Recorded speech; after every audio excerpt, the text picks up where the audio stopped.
Will the Switch 2 be closer to the Xbox One and PS4 than the Xbox Series S? Hey everyone, welcome back to the channel.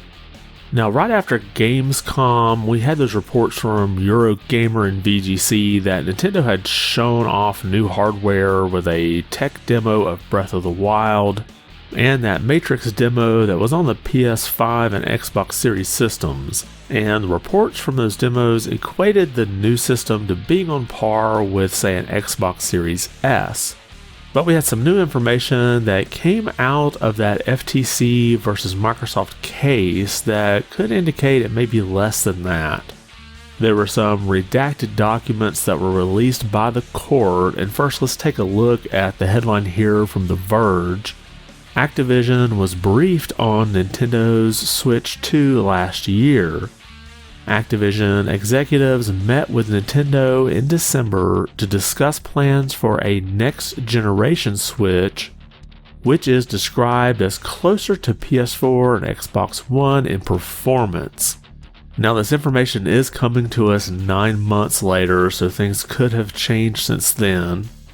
But basically what this is referring to is an internal email chain from Christopher Schlackenberg. I don't know if I'm pronouncing that right or not, but he is the head of Activision's platform strategy and partner relations. And he had prepared a summary of what he called the Switch NG, or Next Generation Switch. And no, I don't think Nintendo will call their next system the Switch NG. I think this is just sort of the nickname he gave it. But in that redacted report, he had this to say: given the closer alignment to Gen 8 platforms in terms of performance and our previous offerings on PlayStation 4 and Xbox One, it is reasonable to assume we could make something compelling for the NG Switch as well. It would be helpful to secure early access to development hardware prototypes and prove that out nice and early. Now, if you remember back during this FTC and Microsoft hearings, Bobby Kotick testified that he regretted not bringing Call of Duty to the Switch.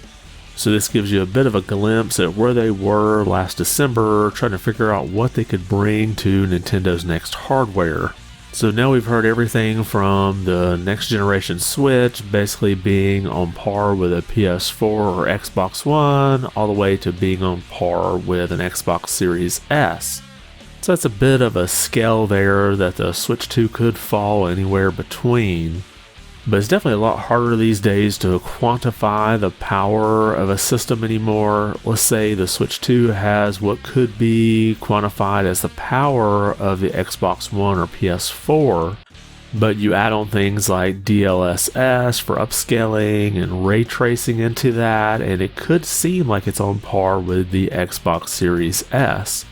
So needless to say, I think we're going to be seeing Nintendo's next hardware fall somewhere in that range. And it does get me to thinking about how we've had all these PS4 and Xbox One versions of games still coming out. So for example, we had Jedi Survivor announce that it's coming to those systems, and we have Street Fighter 6 there, as well as Hogwarts Legacy, even though we're supposed to get a Switch version for that in November, but I guess we'll still see about that. It certainly would be easier to take games that have been scaled down for the PS4 and Xbox One and port that version over to Nintendo's next hardware. But let me know your thoughts in the comments below. Where do you think Nintendo's next hardware will fall? Do you think it'll be closer to the PS4 and Xbox One? Or do you think with things like ray tracing and DLSS that we'll see it looking closer to the Xbox Series S? Drop a comment below and let me know your thoughts. And if you liked the video, be sure to give it a thumbs up. And if you haven't subscribed yet, consider doing so. It really does help the channel out quite a bit. I want to thank you for watching, and be good.